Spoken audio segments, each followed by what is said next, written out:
Free will, its centrality to Christianity. Bruce Charlton. Free will, the capacity for choice that is neither determined nor random but a property of personal will, is central to Christianity. It is necessary to Christianity. A Christian must accept as axiomatic that there is such a thing as free will. He may seek to elucidate the concept, but that there is free will cannot be doubted, nor should empirical or rational justification for its existence be sought, since there cannot be any such justification. It is a perilous misdirection of motivation to look for a justification which intrinsically cannot be found. That humans possess free will is indeed common sense. The knowledge is spontaneous, ineradicable common sense. Almost all of our behavior and social life is built on the assumption that free will is real. The scope of free will, whether it is operative in a specific situation, the ways by which it is influenced by habit or coercion, such matters are legitimate topics for discussion or investigation, but that free will exists cannot coherently be challenged, and for Christians the fundamental operation of free will is a necessary component of the bedrock of reality. Free will may therefore be considered an aspect of natural law, an aspect without which other aspects of natural law make no sense. To doubt such axioms as free will is not a coherent strategy. All specific doubts must be based on, at least implicit, if not explicit, acceptance of axioms. Universal skepticism is rationally impossible. To doubt free will is simply incoherent. However, precisely because free will is so fundamental a phenomenon, and even though we know what free will does, it is impossible to define with precision what free will is or how it works. So the mechanism of free will, its inner causality, its strength, physics, psychology, neuroscience. Such matters cannot be investigated nor analyzed. Obviously not. Those who have a problem with free will, who are puzzled by it, which puzzlement has more of the nature of a pathology than of a legitimate topic for curiosity, are likely to be misled by the questions they ask. The framing of specific questions that are intrinsically unanswerable leads, with a strong tendency, to misleading or plain false answers, because when a question is irrelevant the answer must be a non sequitur. Curiosity based on mistaken formulation of the nature of free will cannot, therefore, legitimately be satisfied. At most curiosity may become distracted or simply exhausted. Or the failure to satisfy personal curiosity or to allay personal dissatisfaction may be interpreted as some kind of refutation. For Christians, free will is one of the essential attributes of man. Christian salvation entails free will. It is only understandable on the basis that man is a creature with free will. Other attributes are necessary for salvation as well as free will, and it is assumed that other creatures than man may also possess free will, for instance angels. But man's free will constrains the whole scheme and system of Christian salvation. Without free will the human condition, man's meaning, purpose and relation with God, is nonsense. Therefore one cannot be a Christian, and deny the reality of free will. Of course what people say about free will, what people think they believe about free will, may not be an accurate description of their true beliefs. But whatever he may say, or imagine, the Christian must truly believe in free will. This in itself is not a problem, since there is no genuine alternative. However, confusions over free will may have the effect of blocking Christian conviction. When a person thinks that free will may not be true, or may not be coherent, or may be explained away in terms of, say, social pressure, psychology or neuroscience, then such doubts and worries may also block consideration of Christianity, since it is correctly perceived that the Christian model necessarily entails the operation of free will. Because understanding, even at the most basic level, Christian salvation, entails understanding that free will is intrinsic to man.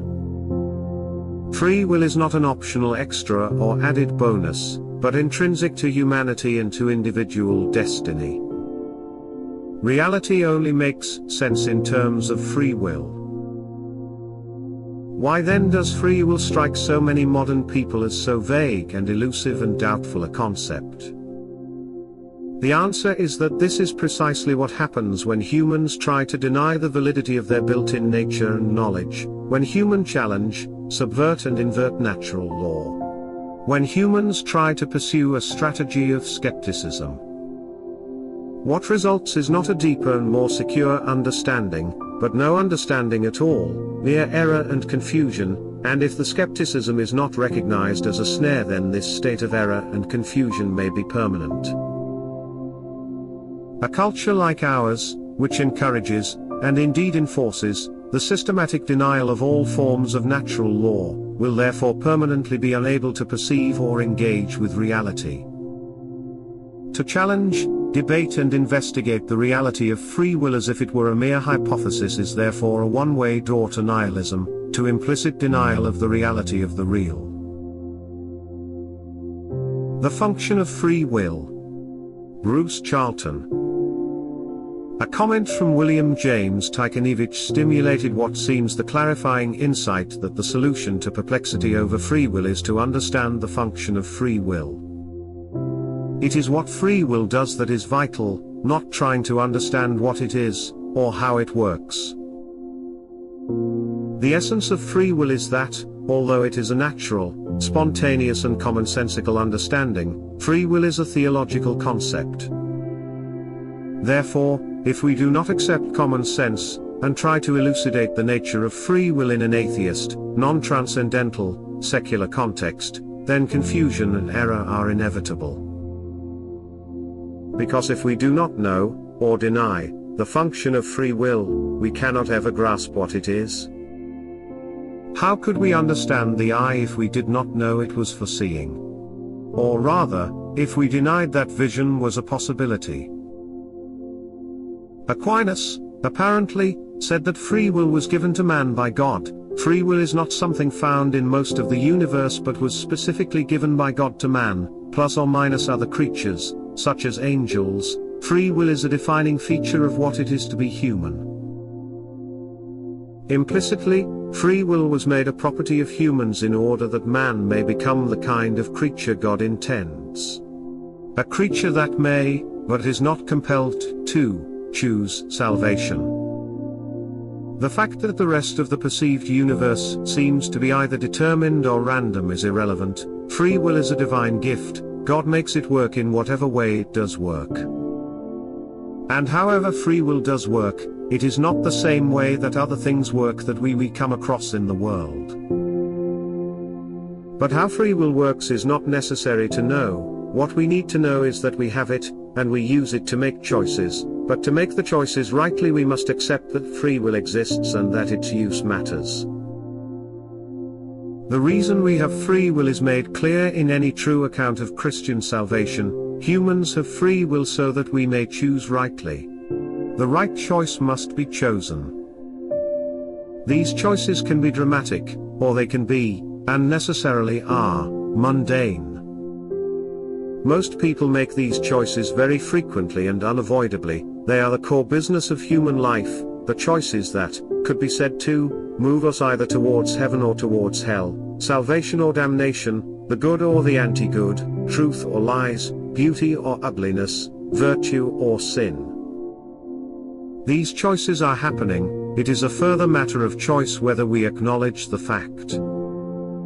Furthermore, the choices are obfuscated by all manner of things: our own original sin, our accumulations of previous bad choices, the malign or confused influence of others, denial of the reality of choices, transcendental purposive evil at work in the world. In such an account, free will should be, must be, regarded as non-problematic and essential. It is what we do with free will that matters, not definitions, nor descriptions, nor explanations of mechanisms. But if, as modern man has done, we try to understand free will after subtracting, assuming the falseness or irrelevance, of God, creation, transcendental goods, purposive evil etc., then it is not surprising that free will seems incoherent. Instead of making right choices, we obsess over whether choices are real or how the choice mechanism works, a surefire recipe for ruin. Thus a society in which we obfuscate the central human activity of choice, moral choice of course, but also choices relating to truth and beauty, and to the unity of virtue, truth and beauty, this would be and is a society intrinsically damned. Science and free will. Bruce Charlton. I see science as working within the assumptions of metaphysics, so that before any science is done there is an implicit metaphysics of causality. And science cannot investigate what it assumes by its very existence. Scientific reasoning studies cause and effect processes, as you say, which means it cannot use cause and effect reasoning to challenge the validity of cause and effect reasoning. This is also the argument why it is incoherent to challenge free will, but C.S. Lewis states it much better than I could in Mere Christianity and elsewhere, and indeed I'm sure you have felt the force of it yourself when engaged in such arguments. If free will does not exist, then what are we arguing for or about? I don't think science has made any contribution at all to understanding of free will, quite the opposite, it has led to great confusion. Before any discourse, before science, we must assume free will, we assume that there is something possessed by humans that is not determined, and not random but an expression of our individual essence, hard to think of a suitable word. At least we must assume free will among the participants in the discourse, and of course we would need to exclude those who did not have it, else the discourse would be invalidated. In general, I have behind this a metaphysic that humans come into the world gifted with reason and free will, and other attributes, and these are divine gifts and upon their validity depends, well, everything else. Like C.S. Lewis, I argue that reason and free will cannot be challenged coherently because the challenge itself depends on the validity of reason and free will. In fact, this is obvious. But the problem for modern people is that in denying God they deny the validity of free will and reason, because if free will and reason are nothing more than evolutionary products, the products of random variation and differential reproduction, then of course free will and reason are mere contingent and temporary accidents and naturally have zero validity, and no real knowledge is possible of any kind, including exactly this knowledge about the evolutionary causes of free will and reason. Which is nonsense. Therefore we must believe in God, albeit not necessarily the Christian God, but something much simpler, with metaphysical properties, or we cannot believe anything at all. The ancient Greeks perceived this, that God is necessary to underwrite the validity of every inference. Doubt God and you are, know it or not, plunging into impossible and intractable paradox. This is probably the deep reason why godless philosophers cannot comprehend even the most basic philosophy, cannot comprehend the stuff that was worked out 2,500 years ago. The nature of free will. Bruce Charlton. Free will is absolutely central to Christianity, but what kind of a thing is free will as conceptualized by Christians? It is tricky, because it does not seem to be like anything else, or at any rate I find it hard to find an analogy for free will. Its properties must include on the one hand an ability to choose, whatever past experience a person has had, yet on the other hand free will must be, and clearly is, influenced by past experiences. So, free will is, in one sense, an unchanged changer, persisting throughout life, yet in another sense its current choices are affected by previous choices, such that in some sense the probabilities of choices change throughout life. Good habits/virtues practiced over long periods make it more likely the next choice will also be good/virtuous, and vice versa. The will must be free, and yet it is clear that the human will is corrupt. This is explained by original sin, but the fact that the human will is corrupt is a matter of observation and experience.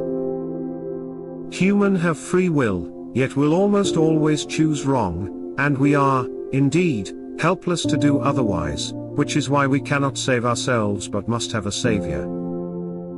On the one hand, we are saved by Christ, because we cannot save ourselves, yet we are also required to choose, despite that we will inevitably, helplessly choose wrong most of the time.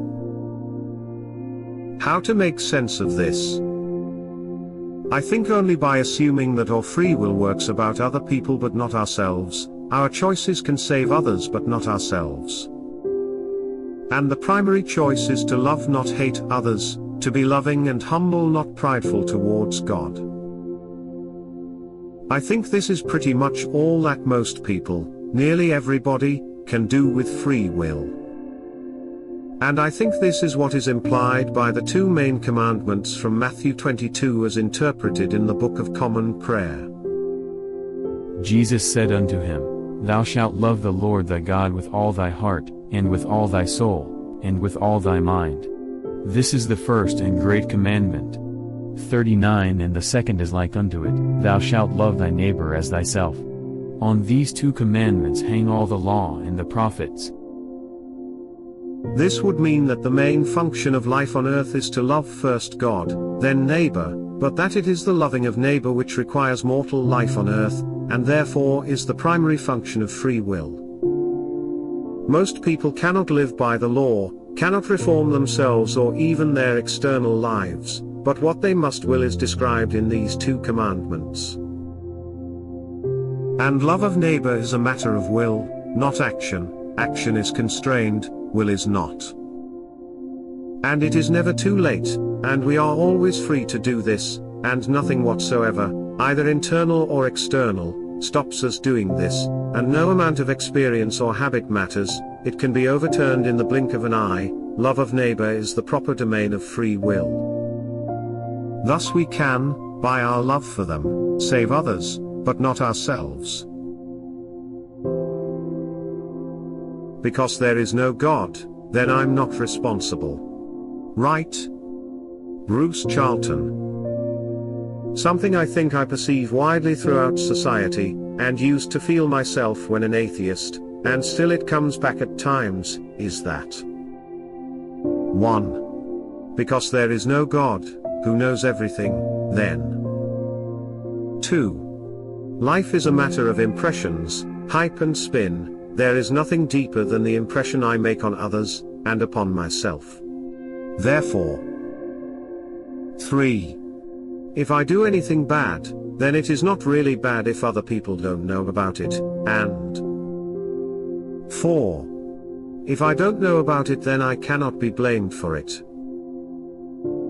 So, it apparently follows that anything I can't remember, I can't be blamed for. Anything that happened without planning I can't be blamed for. Anything I do on the basis of intense overwhelming emotion I can't be blamed for. Anything I do unthinkingly simply because other people are doing it I can't be blamed for. Anything I do that was encouraged by my upbringing, I can't be blamed for, and the same applies to anything I do in reaction against my upbringing. Anything I do on the basis of those more powerful, famous, prestigious, better informed, cleverer, I can't be blamed for.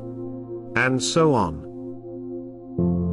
At the end of this line is a particularly nasty kind of faux humility that denies the ability to choose, as the justification for making short-term, selfish, irrational choices. There is no subject which generates more confusion than that of free will. This ought to warn us that the whole discourse is wrongly framed. The reality of free will, or agency, is not a matter of empirical knowledge, experience, not susceptible to scientific investigation. That we can and do choose is simply an assumption which we must make in order to make sense. Everything we say and do is based on this assumption. It cannot coherently be denied, nor can agency be limited in its scope. By trying to set limits to our own responsibility, we simply end up talking evil nonsense. Once the subject of free will has been raised, often by a call to take responsibility, we find that we must, even though we know not how, be responsible for all our choices, starting with whether we live or die. Everything we think or do must involve agency. But this insight immediately generates a sense of vast and intolerable weight of sin, due to the multiplicity of wicked choices we have made and will continue to make, an insight from which we are desperate to flee. And modernity, with its inbuilt denial of the reality of God, flees into nonsense, paradox, distraction, obliteration of the insight. To be coherent, to avoid nihilism, which is the incoherent denial of the reality of reality, we must therefore build our worldview around the reality of agency. Free will must sit at its heart. Responsibility is all or nothing, therefore it must be all. Only if this is understood can we understand the nature of life, including the problem of pain and evil, that we live in a universe in which free will is primary, that this world is a place for free will, that the nature of humans is as entities with free will, that the vital course of history, and the future, the meaning of life, is a product of free will.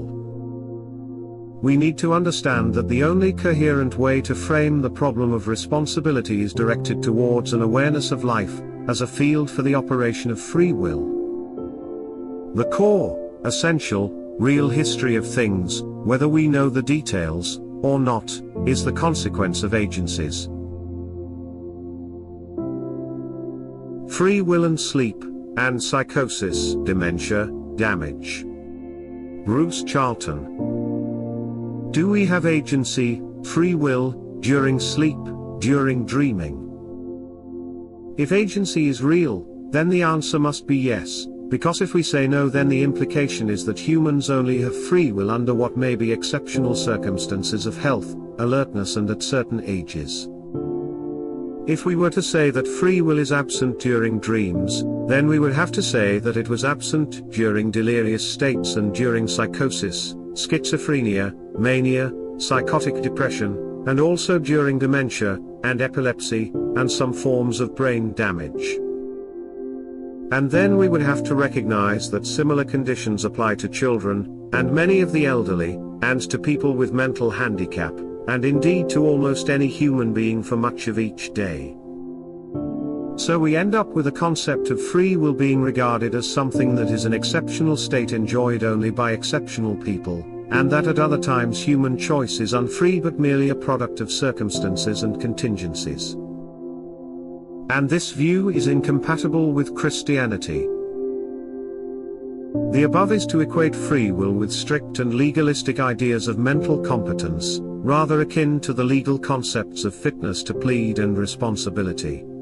But this is not the human condition, and these legal concepts are operationally deployed in a crude fashion based on an assumption of competence within certain age boundaries. So, our understanding should be that free will is something indestructible that stands behind all contingencies.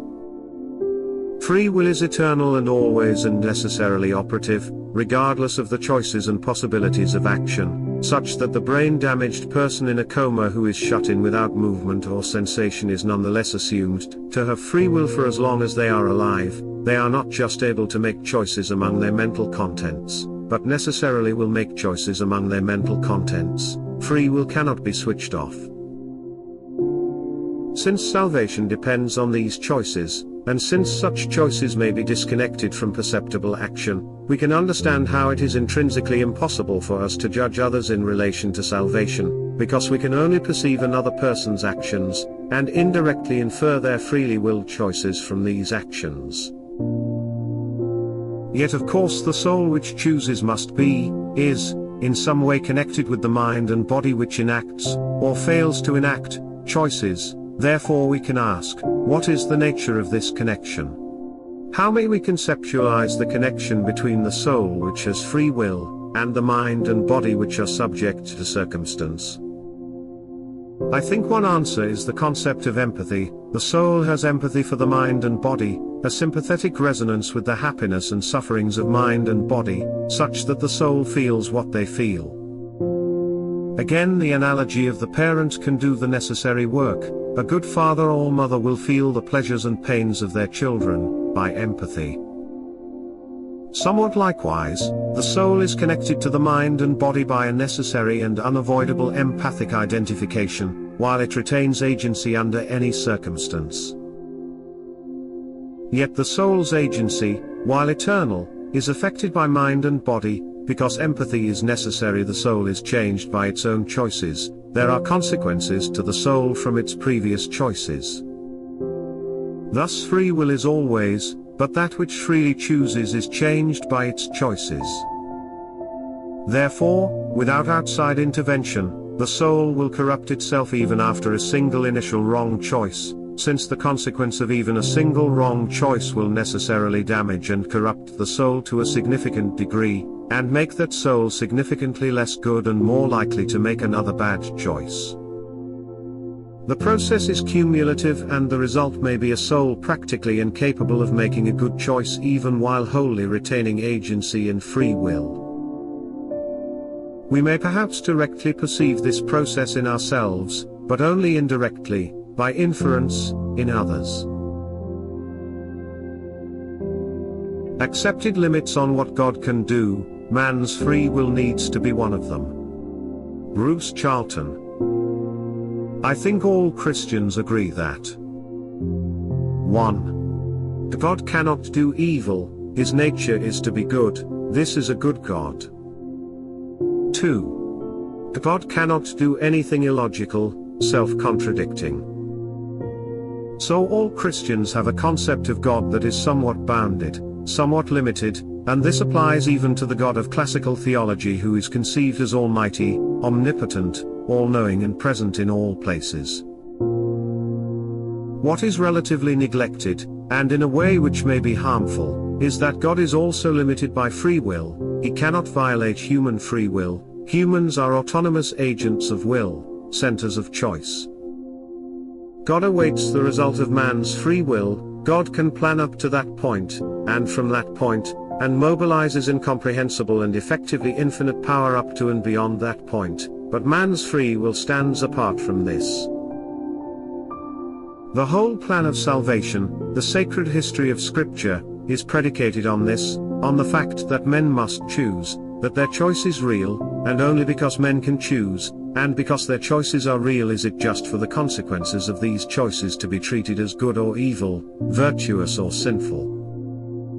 Thus we should add a third limit on what God can do. God cannot violate man's free will. These constraints can be expressed as what God must do, as well as what he cannot do.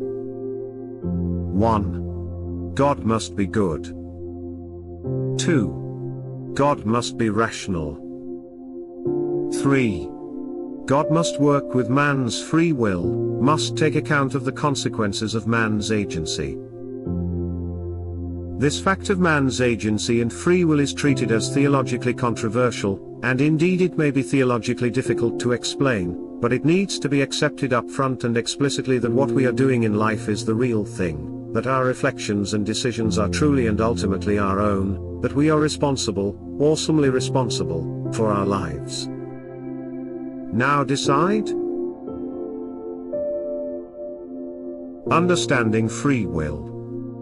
Bruce Charlton. I have always regarded free will as axiomatically real, in the sense that if you doubt free will then you doubt everything, but always had a problem in saying what it was, how it worked, how, in a world of cause and effects, anything could be free. When I became a Christian, at first this did not change. I was pleased to find that Thomas Aquinas firmly asserted the reality of free will, but was disappointed to discover that he did not elucidate it but simply regarded it as a gift from God. I was happy with this until I began to discuss the matter with William James Tykanevich on his blog Bugs to Fear and Babes Withal. The thing about William is that if he does not understand something, he does not pretend to understand it, and he could not understand my attempted Aquinas summary, probably because there isn't really anything to understand. It is simply a set of doctrines set down next to each other. William shook my faith in the adequacy of the Aquinas approach. I began to think, it is all very well to say we have free will and why, but what is it that we have? The problem is that we generally talk and think as if everything has a cause, and every cause has a cause, and this leads to an infinite regress, so there is no space for free will to enter into the causal chain. My approach was then to ask where or what there is that certainly does have free will. The answer for secular materialists is nothing. Free will is excluded by the assumptions. But for Christians, God has free will for sure. God has free will because God is an uncaused cause. In fact, that is one of the divine attributes, albeit not expressed in this kind of philosophical language, but people understand that God wants and chooses without being influenced by anyone or anything. He is the primary origin of motivations and actions. I found this helpful. Indeed, it made a big difference to know that free will entails the property of being an uncaused cause. But then, if God has free will, do humans have free will? We already know that answer to that, and the answer is yes, humans do have free will, because divine revelation, for example the Bible, tells us that humans must be able to choose, in and of and from themselves, because humans are again and again choosing God, or choosing to reject God. In fact, Christianity does not make any sense as Christianity unless humans have real free will. The ability really to choose is absolutely at the core of it. So, since humans have free will, does that mean that everything alive also has free will? No, only humans, and maybe a few other entities, but the point is that free will is not a universal property. Indeed, it strikes me that a universe of universal free will would be a universe without causality, chaotic. But how could it be that only God and humans have free will? That is a very important question, and the answer is not one likely to be universally agreed on. But the obvious inference seems to be that God and man share free will because God and man share divinity, and free will is a divine attribute. This is not to say God and man are the same, that would be absurd and is false, but that, at least to this important extent, God and man are of the same kind. They are both the kind of thing which have free will, are autonomous agents, sharing the capacity to originate action. Both God and man are uncaused causes. My conclusion: humans have free will for sure, and this is an essential component of Christianity, and the only other sure example of free will is God. Thus free will is a divine attribute, something we share with God.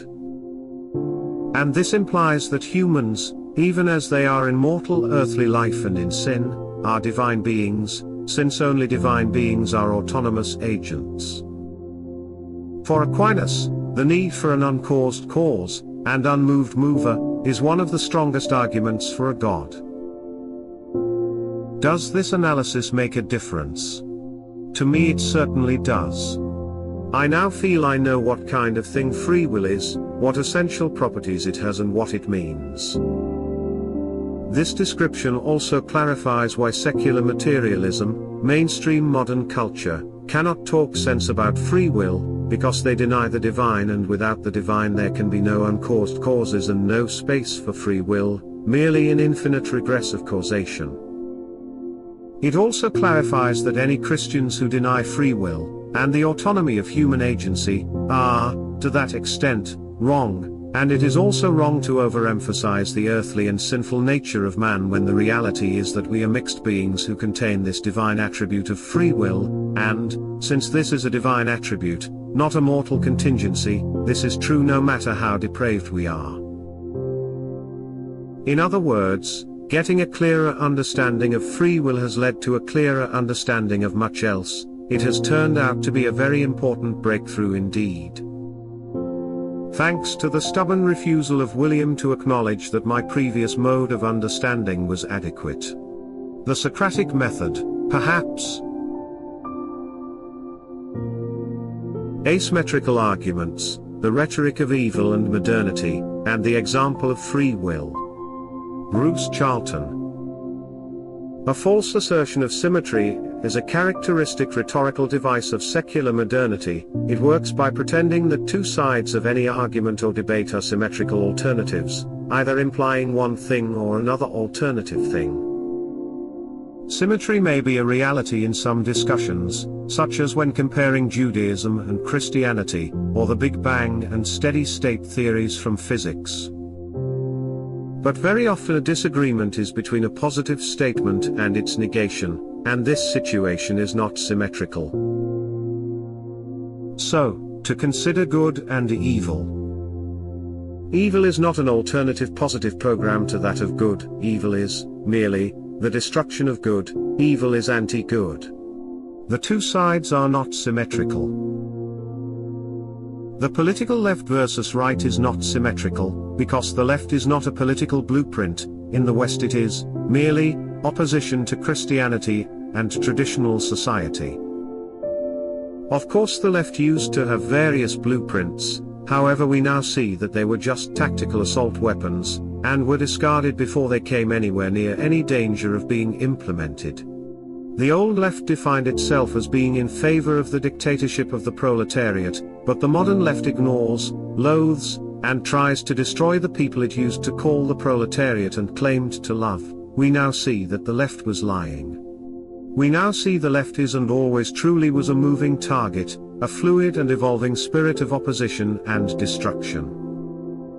Note, the Western political left is here defined as including all the mainstream self-styled right-wing political parties and groupings including conservative and libertarian. The only true political right is the religious right, but not necessarily or usually Christian, who are of course a very small and uninfluential group in the West.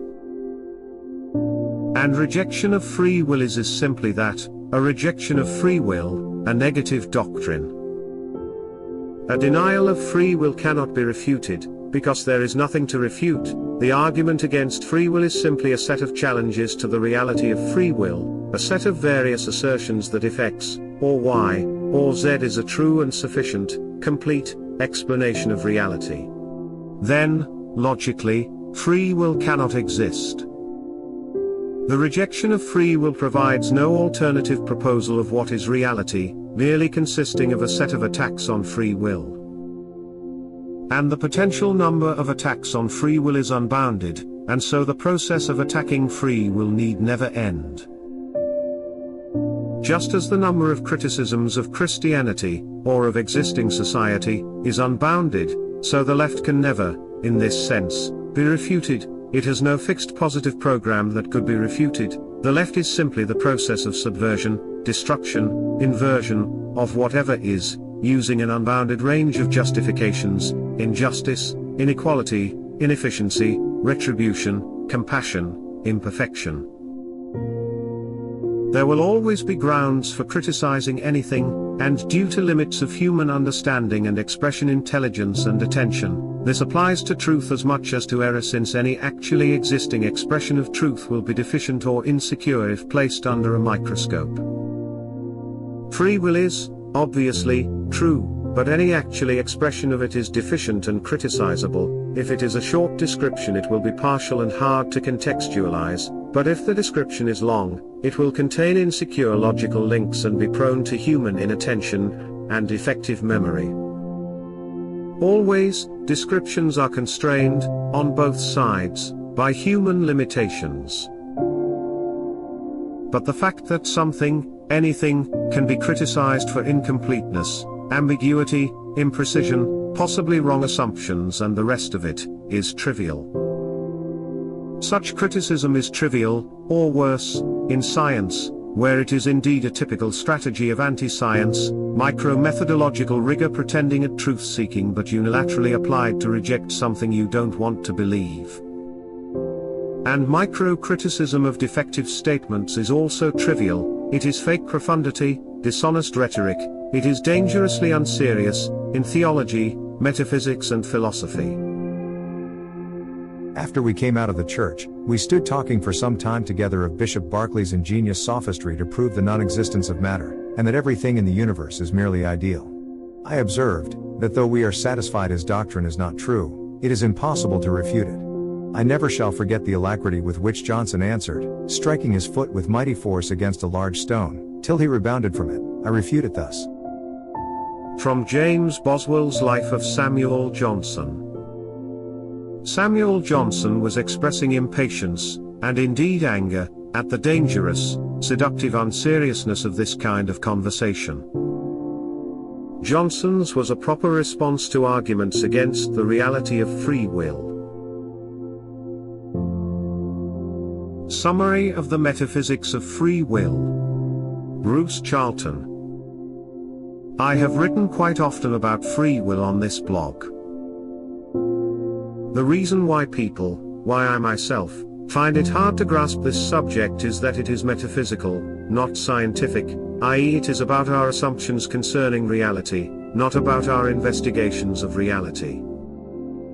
Another problem is that the metaphysics of free will is that, to be real, the free will must be an unmoved mover, an uncaused cause. It must be, so it is. That places free will outside of science, because science is only concerned with caused things.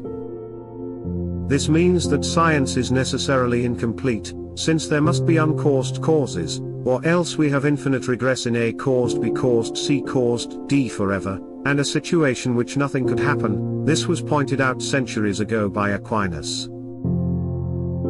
But free will conceptualized as an uncaused cause implies that each man, and maybe other things, is to some extent an uncaused cause, and this creates difficulties for most philosophies, which are monist, and refer all causes back to one cause. The conclusion seems to be that God has free will and is an uncaused cause, but the same also applies to each man. How can this be understood? The only two rational conclusions I can see are either 1. To state that God caused each uncaused cause, i.e. God caused, created, each man too as an uncaused cause. Or 2. The theology of pluralism, that God and also each man are alike in being uncaused causes, and always have been. God and each man are, at the level of being uncaused causes, although not necessarily as persons, basic constituents in the universe. The first is the solution of Aquinas, the second is the solution of Mormon theology. Each solution has advantages and problems, and different implications. I personally favor the Mormon metaphysics, partly from temperament, but mostly because it solves the problems that are most dominant for me, and I find the consequences congenial, while the Thomist solution seems too obviously paradoxical and leads to problems, such as the problems of pain/suffering and moral responsibility, further down the line.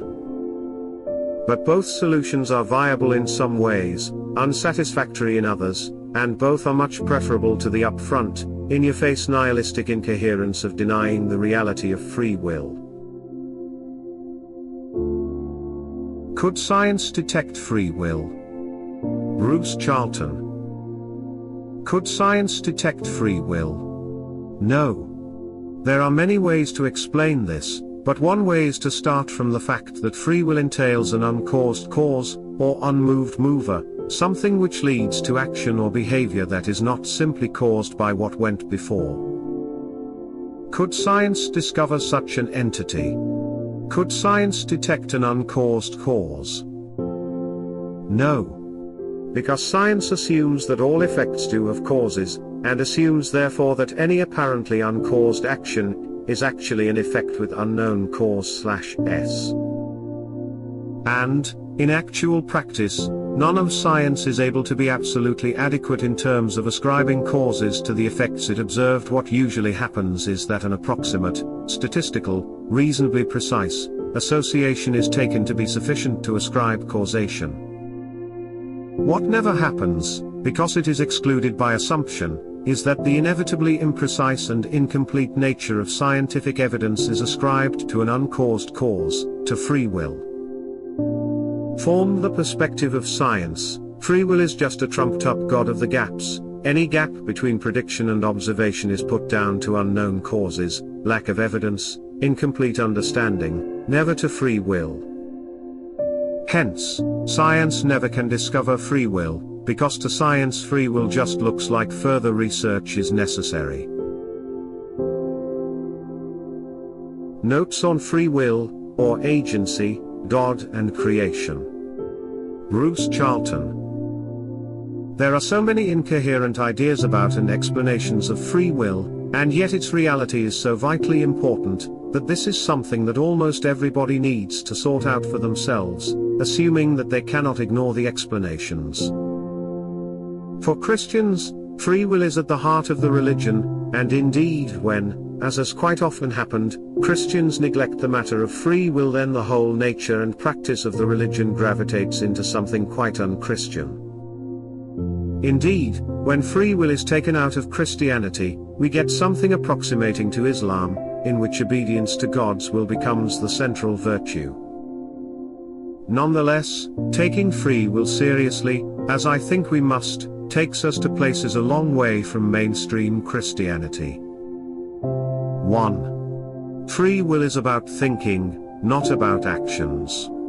Necessary to avoid incoherence, free will is not all of thinking, not even most of thinking. Free will is one kind, and the most fundamental kind, of thinking. 2. Free will needs to be considered an uncaused cause, that is, the thinking of free will cannot be explained in terms of being a consequence of anything else. So we should not try to do so. 3. This means that the thinking of free will can be observed only after it has emerged. We cannot, and never could, perceive what is going on in free will. Free will emerges from a black box. We might observe it as it emerges from the black box, but could never see it being formed. 4. And when I say we could not perceive or observe the workings or causes of free will, I also mean our real selves cannot do this. The obvious reason being that free will emerges from our real selves. So we ourselves are in the position of observing thoughts as they emerge from ourselves. We can do so only after they have separated from ourselves. 5. What applies to ourselves also applies to God. God cannot, does not, perceive and know what is going on where the thinking of free will comes from. God cannot see into our real selves, cannot analyze of free will, nothing can. 6. The workings of free will are opaque, even to the Creator. The reason is that God did not create that which from which free will emerges. That entity from which free will, our real selves, emerges is prior to creation. 7. God's creation works around this, but free will is not a regrettable constraint. Creation is about bringing the free will of personal agents into voluntary, loving harmony and further creativity. Note, what I have done above too is make a metaphysical assumption that free will is really real and really free, because implied and entailed by Christianity, and to reason from that assumption. The advantages of pluralist Christianity. Bruce Charlton.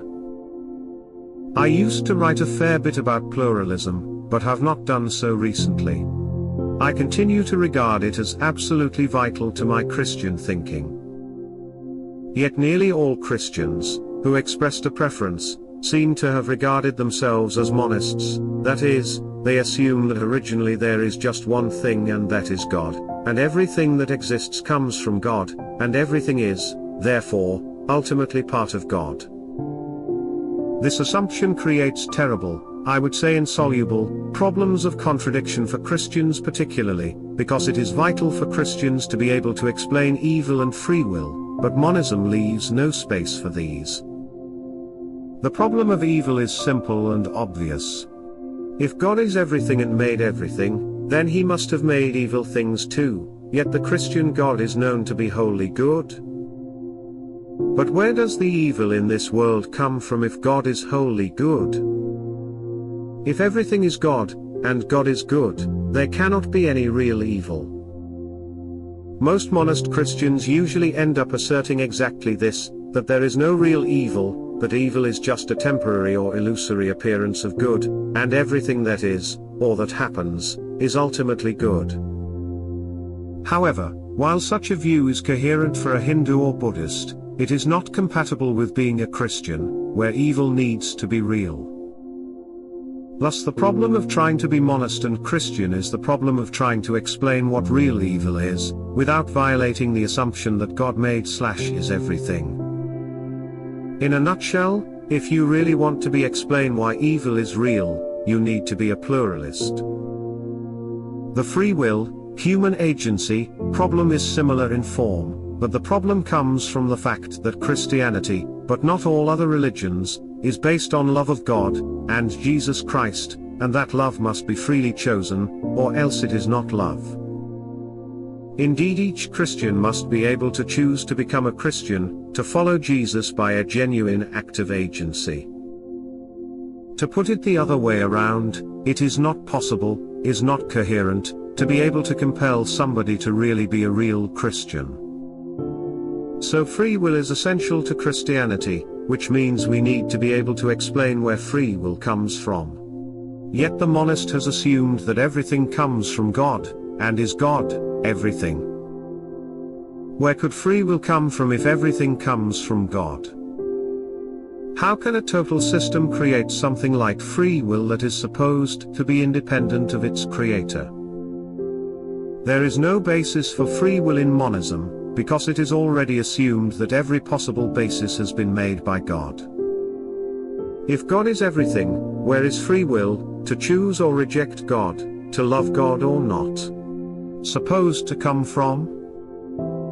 Thoughtful monist Christians usually acknowledge that their metaphysical assumptions cannot explain free will, but state some version of the assertion that free will of men was created by God by some mystical divine act beyond human comprehension. But this inability to explain free will in a monist reality is a problem, given that agency is so vital for Christians. Not for Muslims perhaps, but for Christians, yes. And because monists cannot explain free will, there is a tendency to downplay free will, to ignore it, not to talk about it, or simply to get confused about it. At any rate, it is a chronic weakness, and indeed something of an embarrassment, that mainstream Christians are unable to give a clear and coherent explanation of free will in relation to God the Creator. The above are only two of the intractable problems that Christians encounter in being a monist, yet nearly all Christians are monists. Intellectual Christians are, indeed, more serious about their monism than about Christianity, more concerned to maintain their monist assumptions than to be able to explain their faith clearly and simply. If any sacrifices need to be made in squaring Christianity with monism, it is Christianity that makes the sacrifices. In some times and places, Christianity has seemed to forget or suppress free will, and converged with pure monotheism in engaging in compelled conversion and demanding obedience to the uncomprehended will of a God, who is not loving by any human discernment of love, but rather by definition, i.e. love is God, rather than God is love.